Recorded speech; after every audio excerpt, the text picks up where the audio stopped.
สบายดีทุกคนพาลูกเข้าห้องหมอไปดังเลยเอาโถตูนะตูนายมีหมูอยู่นี่นอนเรียกนั่นแหละนั่งกินในเลยพี่น้องเลยเจ็บเละเมวะเป็นเพราะเสียมเลยพาจะนั่งจังเสื่อมถ่ายคลิปก่อนน้องเบิ่งยังไงสิจับมันก็ร้อยแล้วว่าจับครั้งเดียวมาร้อยวะบ่มีแนวตั้งเนาะโบตีนเด้อมือนี่เด้อนอนเหยียดไปซิวนึงก็ตีนคลอกอยู่ขายยากระซอกหลานยาแก้พิษ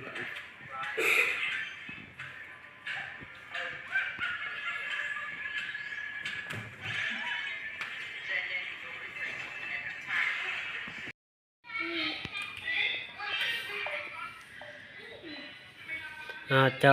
จะบริคอทำเขาบ่เขาบริลุดบ่ยังบ่ทันลงกับเขานะมันว่าให้ไปหานะหมอคุณนะผมถ่ายคลิปกับเขา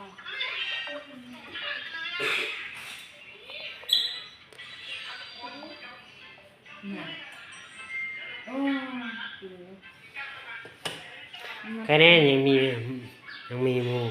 โอเควันนึงนี่เขาง่ายมาพี่ก็นี่อันนั้นอยู่เทิงถึงบ่มีไผก็ของเซิร์นนะสุกเกินเท่าไหร่พูดเทิงนะหายใจพืชบ่จักมือเลยห้องฮะเขาเสียบ่บ่เสียติห้องบ่เสียเข้าห้องใน80,000เตียงนี่ถ้าเตียงซื่อ80,000คืนเดียวอันเดียวกัน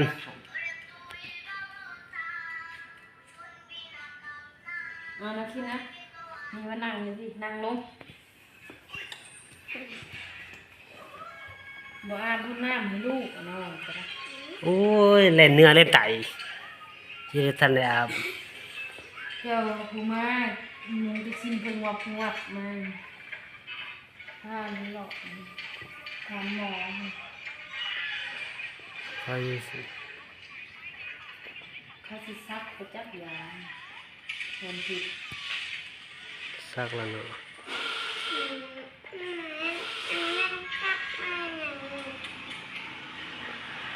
เหยียดนะกินแพงหันไม่ยกเลยน้อยมันบอกเอา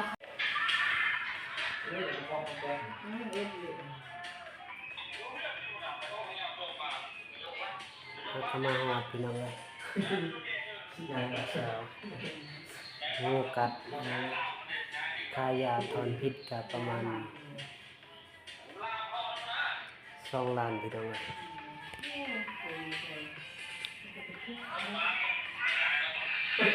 ค่าเตียงกับ80,000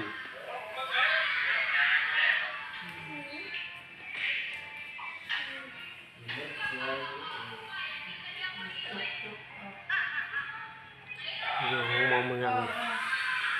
นั่นอยู่หมอแข่งพนโฮไปเลย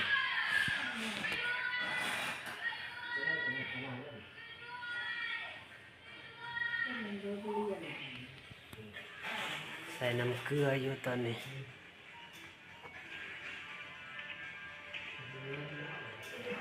จะติ้งดูเหยียดเมียนนะท่านหมอก็จะไปใช้ให้สักยาถอนพิษนี่เป็นยัง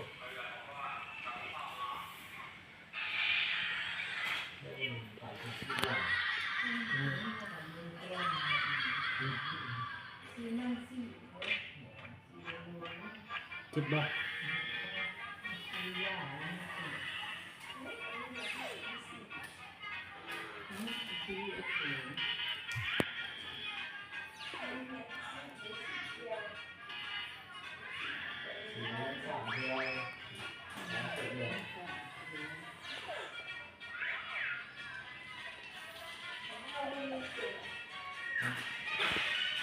ทรงสโลมอยู่ตอนนี้พี่น้องใส่น้ำเกลืออยู่เนาะ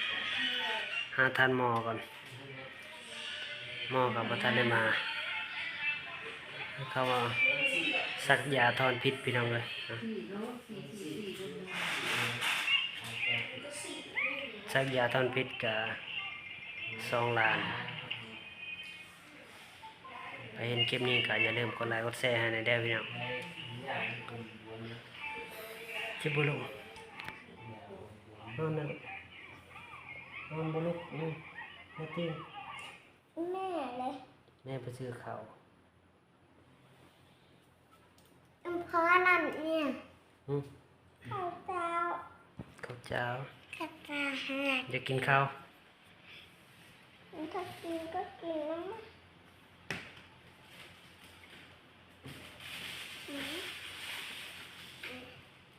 กินดีๆเด้ดีๆนะนั่งกินอยู่นี่แหละบวงนะดีๆนะ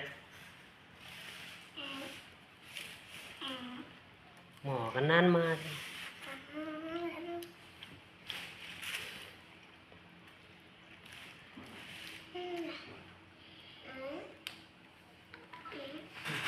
จะอยู่บ้านใดพัทยาโอ้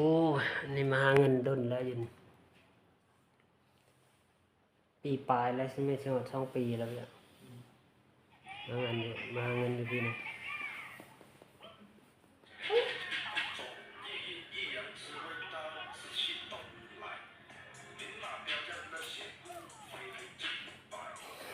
บริถือกล่องลืมฮอดถือกล่อง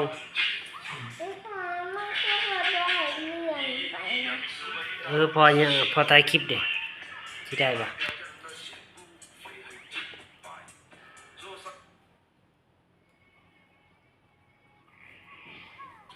กล่องก็ลืมถือได้ปะ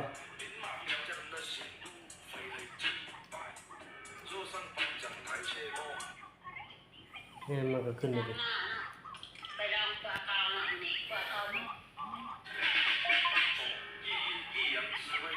กินดีๆนะท่านกินข้าวสวยพี่น้องเลย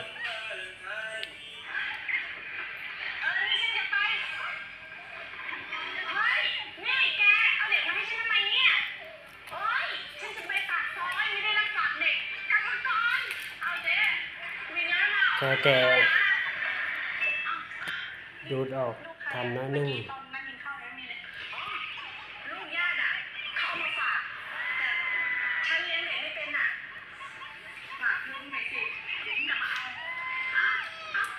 ห้องกับกว้างดีอยู่เนาะ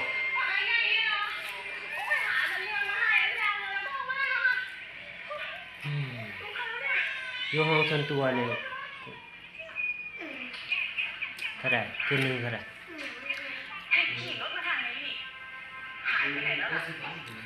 มี80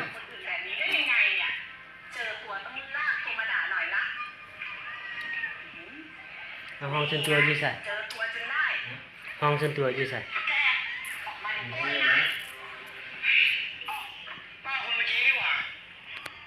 ยังเห็นหมอมาอยู่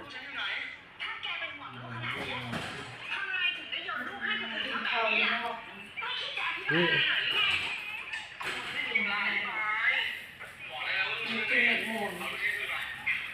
อ้าวคือจะใส่อันนั้นให้มันค่ะใส่สี ไม่ได้สิวัตถุกองลืมมาแต่เฮ็ดกับลูกลืมมาตื้อกองพี่น้องเลย มันกดนี้อยู่ใกล้ เดี๋ยวจำไปกดนะ บอกเขายังไปกินเขาเนาะเขาผักเสียงเขาหลังไปกินเขาเนาะเนี่ยเช้าเขากินข้าวกับยาคือกันละ มันจะกินต้องแม่กินเขาก่อนเขากินก่อนมันอยากกินเขา ว่าแต่ลูกแล้วพ่อกับยากันใครได้มีหมู่กับพี่น้องเลยมันมีอายเราเมื่อกี้นี้ คิดล้างมือหรอบ้านะคิด ครับ ล้างมือก่อนไหมไปล้างมือก่อนไป ถึงว่าล้างมือ อยาก เอาคลิปนี้ก็สิจบที่เพียงเท่านี้พี่น้องอย่าลืมกดไลค์กดแชร์ให้บ่าวน้อยได้เด้อพี่น้อง